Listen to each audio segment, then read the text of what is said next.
Imagine a safe, gated community where families sleep soundly, unaware of the horror unfolding in one home.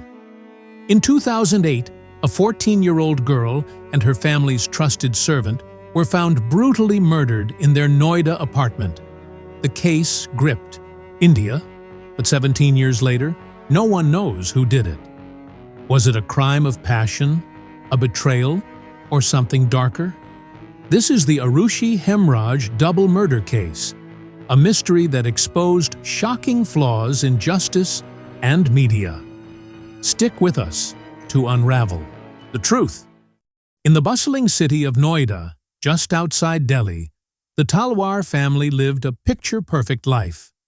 Rajesh and Nupur Talwar, both successful dentists, raised their only child, 14-year-old Aarushi, in a cozy 1,300-square-foot apartment in Jalvayu Vihar, a gated community known for its safety. Aarushi was a star student at Delhi Public School, a bubbly teenager who loved dancing, chatting with friends on Orkut, and dreaming of becoming a doctor. Her last online status read, "Loving Life." In the same home lived Hemraj Banjade, their 45-year-old Nepalese cook and domestic worker, a quiet, loyal man who sent money back to his family in Darapani, Nepal. To neighbors, the Talwars were the ideal middle-class family, and Hemraj was part of their daily rhythm. But on the morning of May 16, 2008, that perfect image shattered. Parati Mandal, the Talwar's maid, arrived at 6 a.m. to start her chores. She rang the doorbell, but no one answered. After several tries, Nupur Talwar appeared at the balcony, looking pale and shaken. She told Bharati to wait. Moments later, Rajesh opened the door, his face streaked with tears. Inside, Bharati saw Arushi's lifeless body on her bed, her throat slit and her head bludgeoned. Blood soaked the sheets. Rajesh was sobbing, and Nupur seemed in shock, clutching her daughter's phone. The scene was horrifying. A parent's worst nightmare. The Noida police arrived quickly, but the crime scene was already chaos. Neighbors poured in, offering condolences and curiosity, while officers failed to secure the apartment. Footprints, fingerprints, and potential evidence were trampled. The police found Arushi's body in her bedroom, but there was no sign of Hemraj, the servant. His absence raised immediate suspicion. Was he the killer? Had he fled? The police issued an alert for Hemraj, plastering his photo across Noida, labeling him the prime suspect in Arushi's murder. The media descended like vultures. TV channels broadcasted live from Jalvayu Vihar, speculating wildly about Hemraj's motives. Was it a robbery gone wrong? A personal grudge? The public was hooked, and Arushi's face became a national tragedy. Her school friends left flowers outside the apartment, and the community mourned the loss of a bright young girl. But the Talwars, grieving in private, faced scrutiny. Reporters noted their calm demeanor, whispering that they seemed too composed for parents who'd lost a child. The investigation hit roadblocks from day one. The police noticed the apartment's outer gate was locked from the inside, suggesting the killer was someone inside the home, or had a key. Arushi's room showed no signs of forced entry, and her phone was missing its SIM card, raising questions about what she might have known. The murder weapon, suspected to be a heavy object and a sharp blade, was nowhere to be found. Worse, the police ignored a critical clue. The terrace door was locked, and the key was missing. No one checked the terrace that first day. The Noida police's incompetence became glaring. They didn't dust for fingerprints or collect DNA evidence properly. Neighbors walked through the crime scene, and reporters handled Arushi's belongings, contaminating everything. Bharati Mandal's statement added confusion. She claimed Rajesh told her not to mention the locked gate to anyone, though she later clarified it was a misunderstanding. The police, desperate for answers, leaned into the "Hemraj did it" theory, ignoring other possibilities. But the community was restless. How could a servant kill a teenager and vanish without a trace? Meanwhile, Hemraj's family in Nepal waited for news. He was their breadwinner, a man who called home regularly to check on his wife and children. His disappearance felt like a second tragedy, but the media barely mentioned him, focusing instead on Aarushi's affluent family. The class divide was stark. India's urban elite mourned a teenager, while a Nepalese migrant's fate was an afterthought. May 17th, the case took a shocking turn. A neighbor complained about a foul smell from the Talwar's terrace. When police finally broke open the locked door, they found Hemraj's body, decomposing under a cooler panel. His throat was slit, and his head was bludgeoned, just like Aarushi's. The wounds suggested the same killer, and the police's theory collapsed. Hemraj wasn't the murderer. He was a second victim. The public gasped, and the media frenzy exploded. Who could kill two people in a locked apartment and walk away? Investigation was now a double murder case, and the Noida police were out of their depth. The community demanded answers, but early challenges piled up. A contaminated crime scene, no murder weapon, and conflicting witness statements. The Talwars, once victims, became suspects. Why was the terrace locked? Why didn't they mention Hemraj's absence? The nation watched as a grieving family faced whispers of guilt, and a mystery deepened. On the night of May 15, 2008, the Talwar family's apartment in Jalvayu Vihar, Noida, was quiet, or so it seemed. Between midnight and 1 a.m., something unthinkable happened. 14-year-old Aarushi Talwar and 45-year-old Hemraj Banjade were brutally murdered in their own home. Aarushi was found in her bedroom, her throat slit with surgical precision, and her head bludgeoned with a heavy object. Hemraj's body, discovered a day later on the locked terrace, bore similar wounds. Slit throat and a crushed skull. The killer left no clear trace, and the mystery of that night still haunts India. The crime unfolded in a 1,300-square-foot apartment with 3 bedrooms, a living area, and a servant's quarters. Aarushi's room was near the entrance, while Hemraj slept in his small room off the kitchen. The terrace, accessible via a staircase, was locked from the inside, and the outer gate showed no signs of forced entry. The precision of the wounds suggested a killer with skill, possibly familiar with the home's layout. But what exactly happened? Let's piece together the night of May 15th. Earlier that day, Aarushi celebrated her 14th birthday. Rajesh and Nupur Talwar gifted her a digital camera, and she spent the evening clicking photos with friends. Around 10 p.m., the family retired to their rooms. Aarushi was last seen texting a friend, her phone active until 11:45 p.m.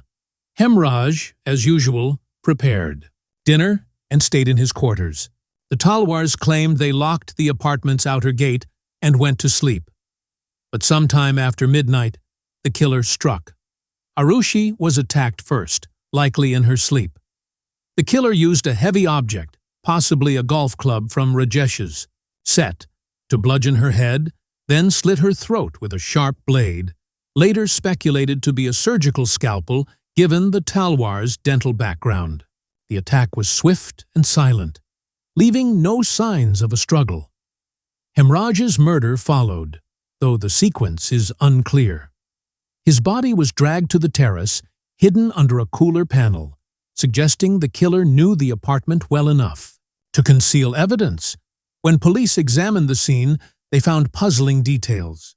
Bloodstains trailed from Aarushi's room to the staircase, hinting at Hemraj's body being moved. A whiskey bottle with blood smudges sat on the dining table, suggesting the killer may have lingered. Aarushi's phone was wiped of data, and its SIM card was missing. The terrace door's lock was untouched, and the key was later found in the Talwar's possession. These clues pointed to an inside job, or someone with intimate access. The investigation quickly turned to the Talwars.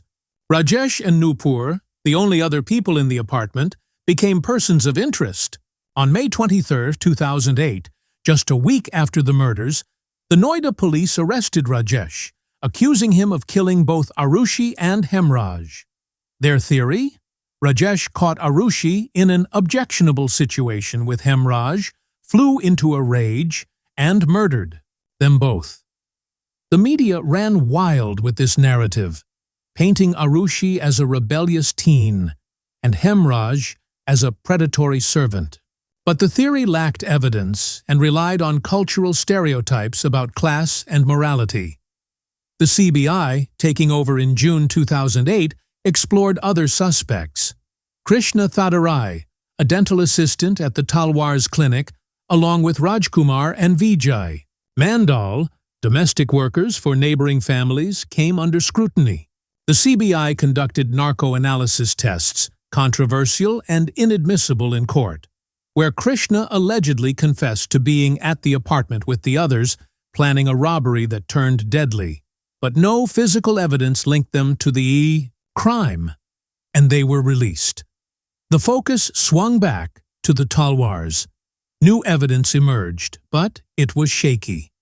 The CBI found a golf club in the Talwars' home with a missing head, matching the suspected murder weapon's profile. Blood traces on the staircase suggested Hemraj was killed in the apartment and dragged upstairs.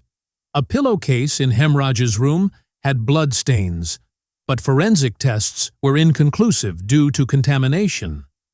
Parati Mandal's testimony added fuel. She claimed the Talwars acted strangely, asking her to avoid mentioning the locked gate.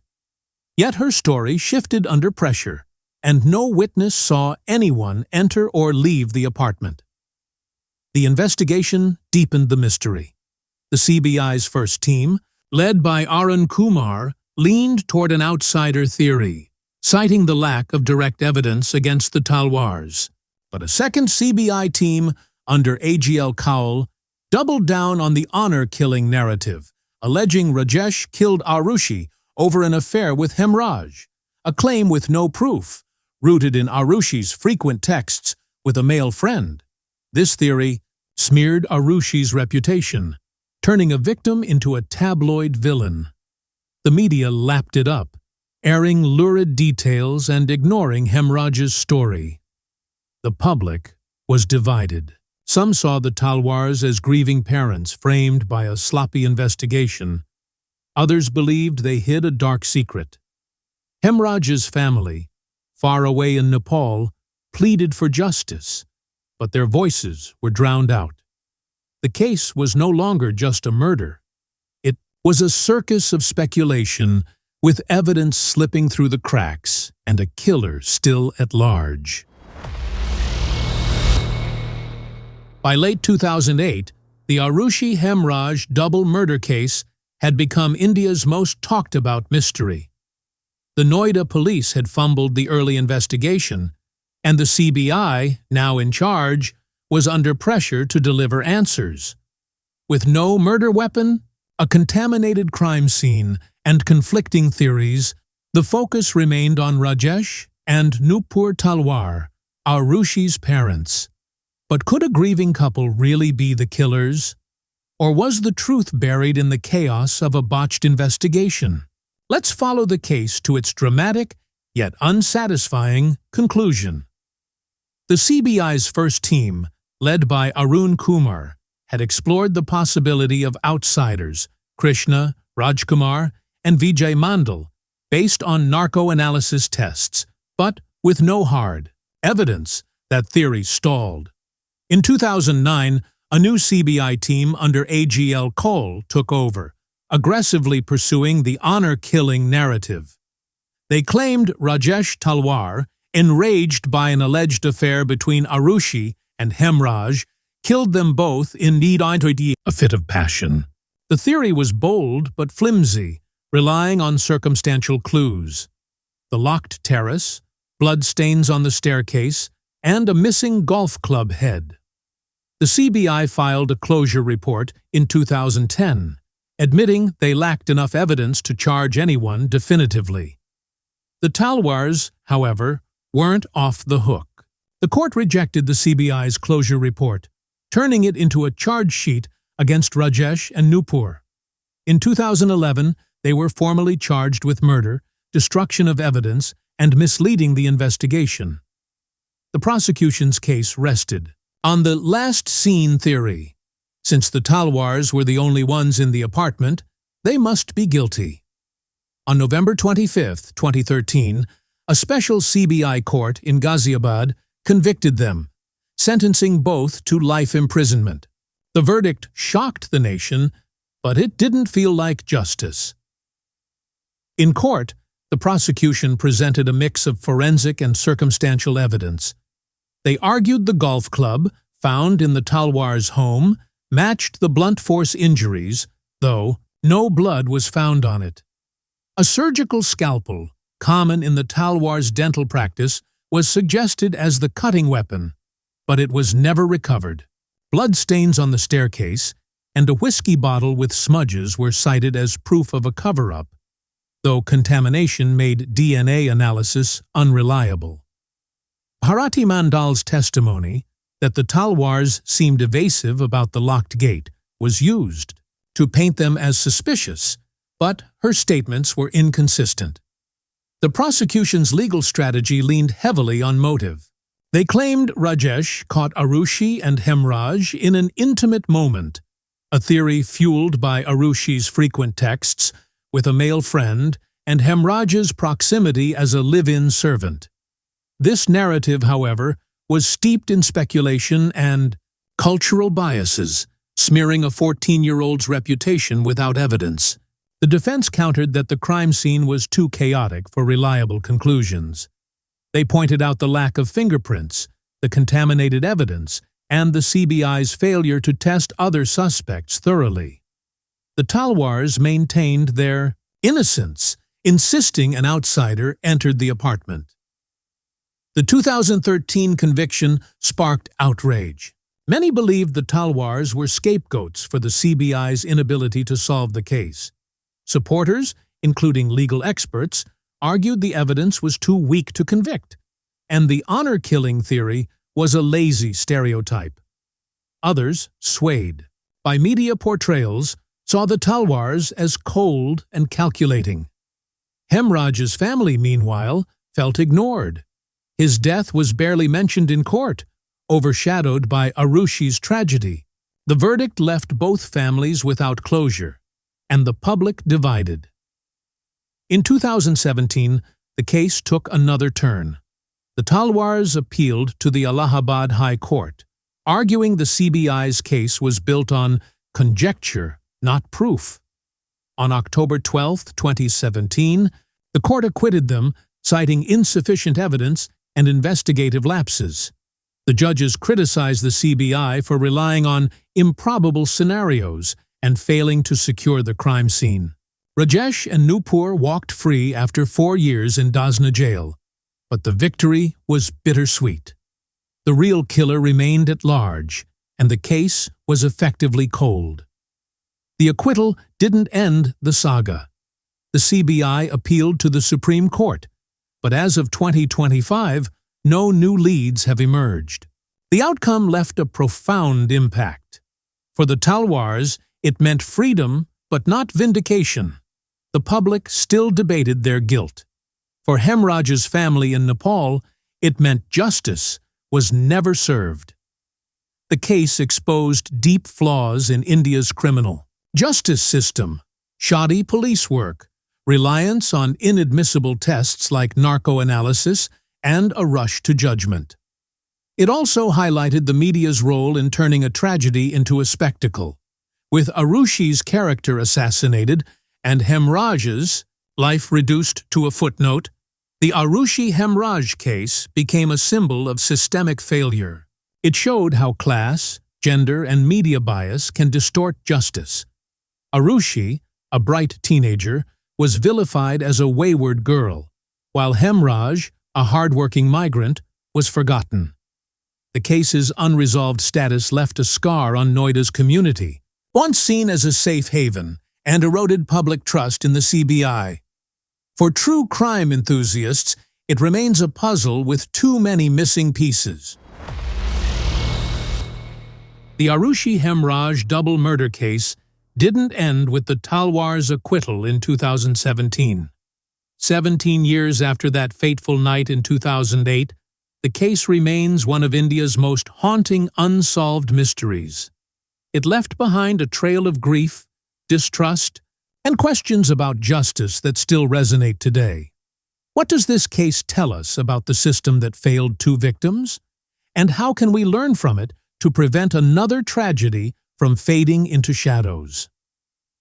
The long-term effects on India's justice system are undeniable. The case exposed glaring flaws in police procedure, failing to secure a crime scene, mishandling evidence, and relying on unproven methods like narco-analysis. The CBI, once seen as India's gold standard for investigations, lost public trust, as their shifting theories and weak evidence crumbled in court. Legal experts called for reforms, demanding better forensic training and stricter crime scene protocols.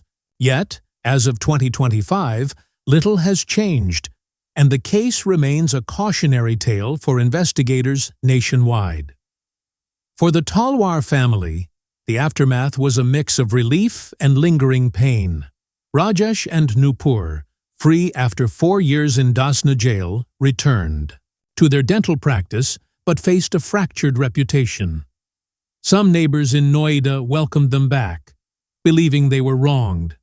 Others whispered doubts, fueled by years of media vilification.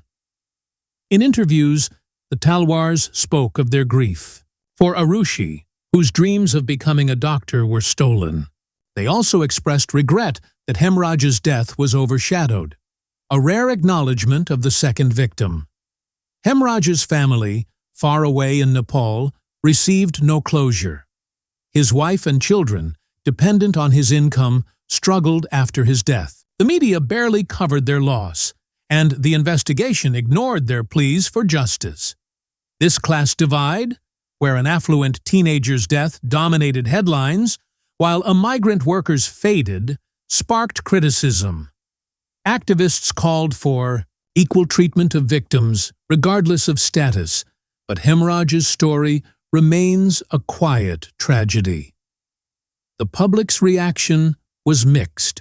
True crime enthusiasts on platforms like Reddit and X keep the case alive, debating theories from intruders to conspiracies. Documentaries like Aarushi, Beyond Reasonable Doubt, and books like Avaruk Sen's Aarushi fueled discussions, urging reforms in media ethics. The case prompted calls for responsible journalism, as sensational headlines had smeared Aarushi's character and skewed perceptions. Viewers were left questioning, how often do we judge based on media spin rather than facts? Lessons from the case are clear. First, police must prioritize evidence preservation, sealing crime scenes and collecting DNA properly. Second, the media needs to report facts, not rumors, to avoid harming victims' families.